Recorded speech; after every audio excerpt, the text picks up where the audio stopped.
What is going on, my guys? I hope you're having a wonderful day because I am living a dream today. I'm here in Monte Carlo, Monaco. We're here for the Electric Grand Prix. That's right, Formula E is racing today and we came to see it.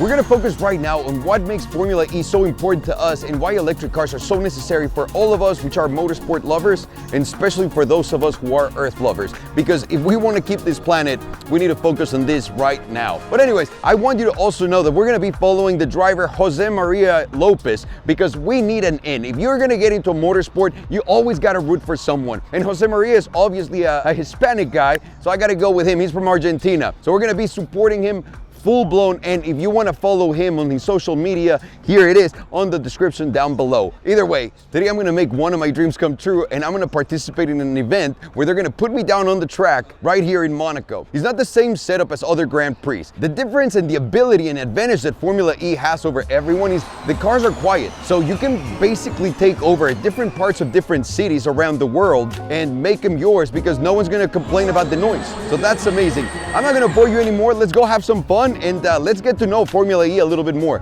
What do you say? Let's do this.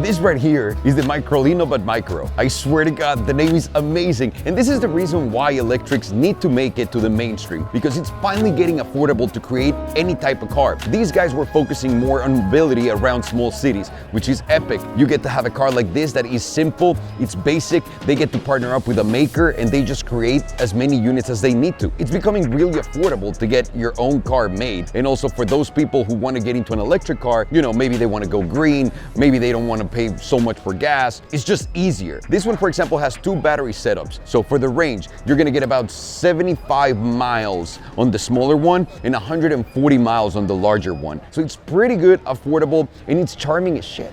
Just look at it.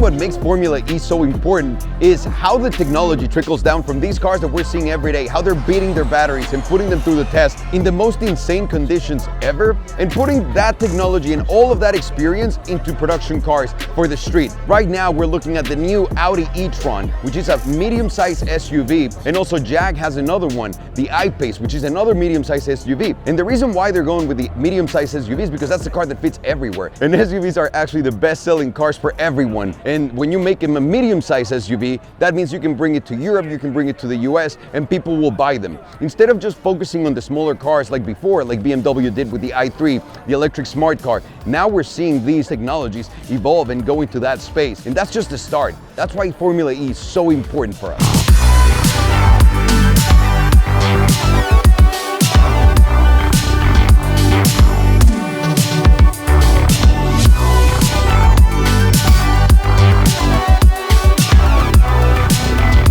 All right, so before the race, we got an opportunity to walk around the pits. And it's kind of surreal that there's no noise. There's no one working on the cars. You don't hear a lot of things. The cars are actually just sitting there charging. It's kind of surreal being here and not hearing the zing, zing, and everything. The cars actually don't really have that many parts because it's a battery already made, right? And the battery motors are already put together. So there's not really a lot of moving pieces that are gonna be altered, changing, modifying, adjusting, nothing. Fucking insanity. This is another world, guys. This is a complete different world. I like it. I really like it.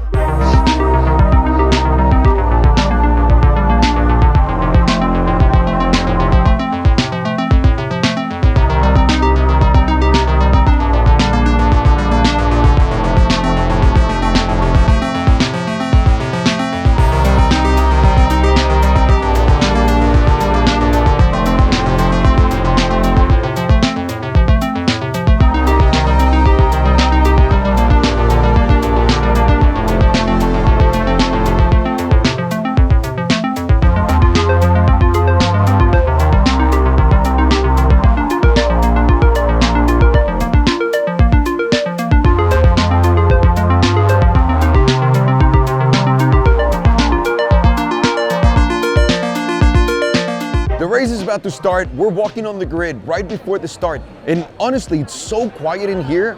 I don't understand how they can mentally be there, because it would make me even more nervous than if there was like the normal noise that you would hear at an Indy event or F1 event.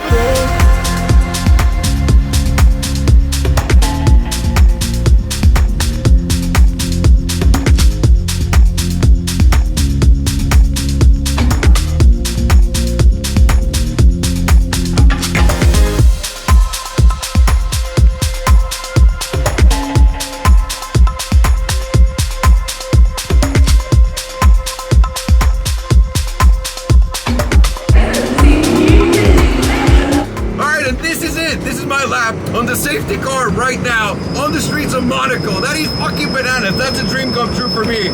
Who doesn't dream about this? Wow, wow, wow. The brakes and the fucking power this car has. It's incredible. I just can't wipe that smile off my face. This is an i8 and it's obviously souped up even more than the ones you see on the street. Incredible braking. And the acceleration is actually really, really bananas compared to the actual street car. Whoa! You're going so close to the walls. Wow! Wow!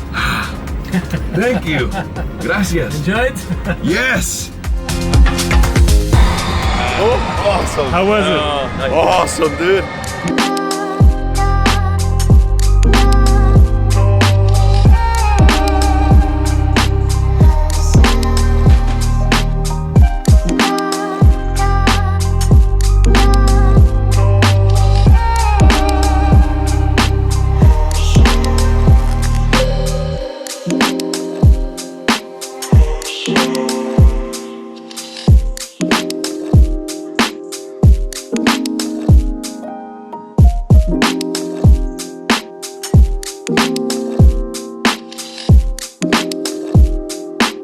And we go green in Monaco. Good start from Vern. Decent start from Roland as he tries to get up the inside. The race has already started and Jose Maria better kick some ass. Thank you everyone for your support, for voting for him and for boosting him up. I'm gonna get a drink. I'm out of here. My nerves are up here.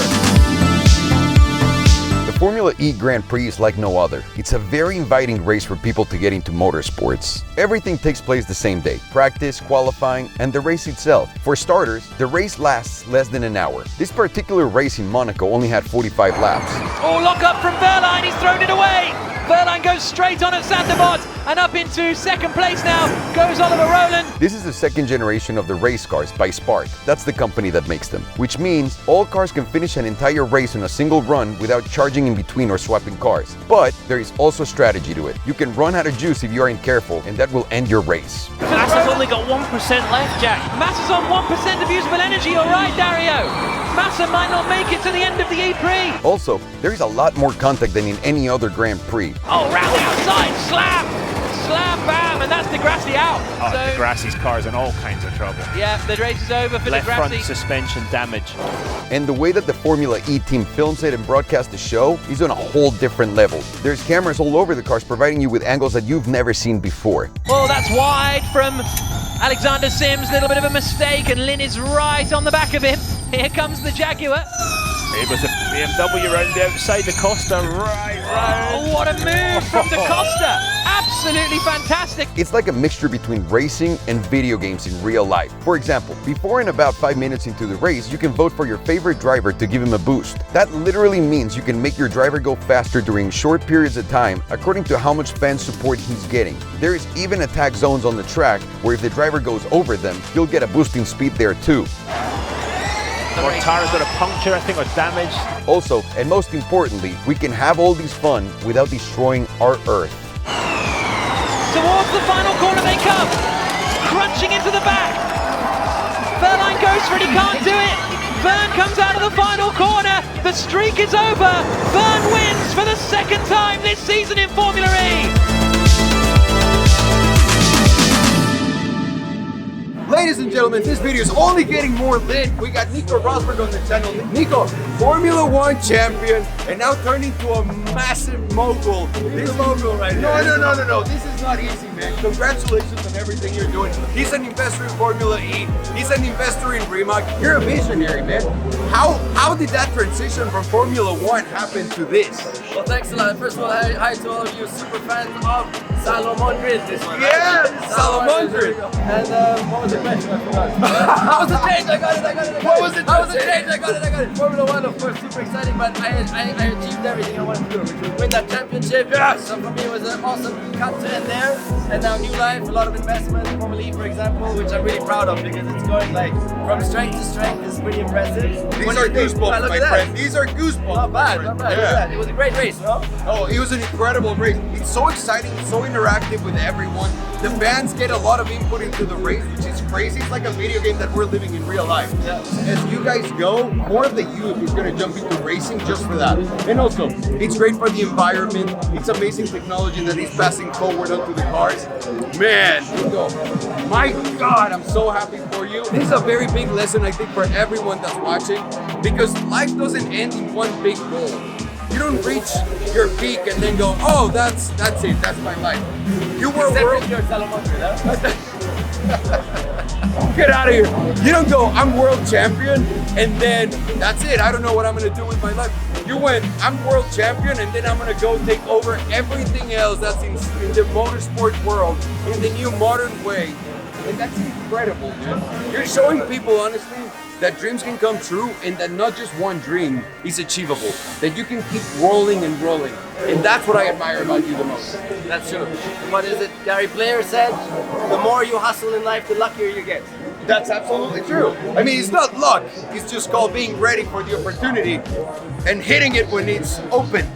Congratulations for that. Thanks, it's great to be on the channel. Subscribe to Nico's channel, please. He's right here down below, so don't forget that. Nico Rosberg, ladies and gentlemen, holy crap. All right, good to see you. Enjoy the rest of the channel and the video. Bye-bye. Wow.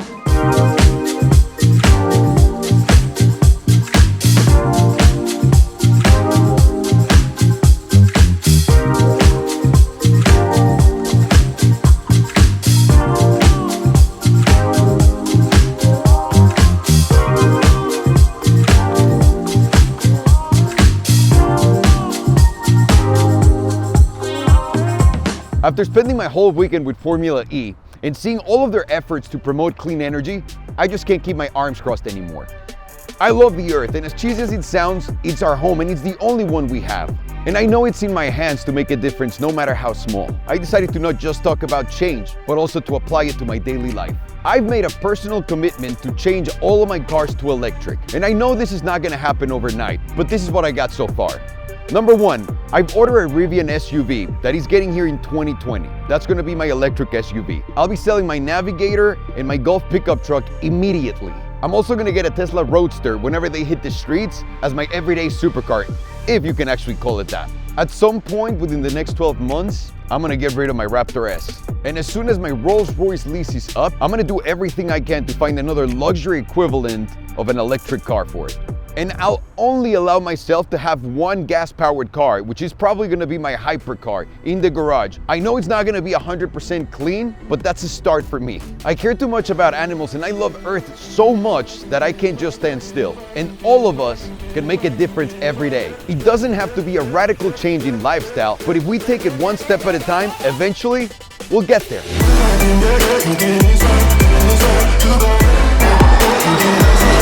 Get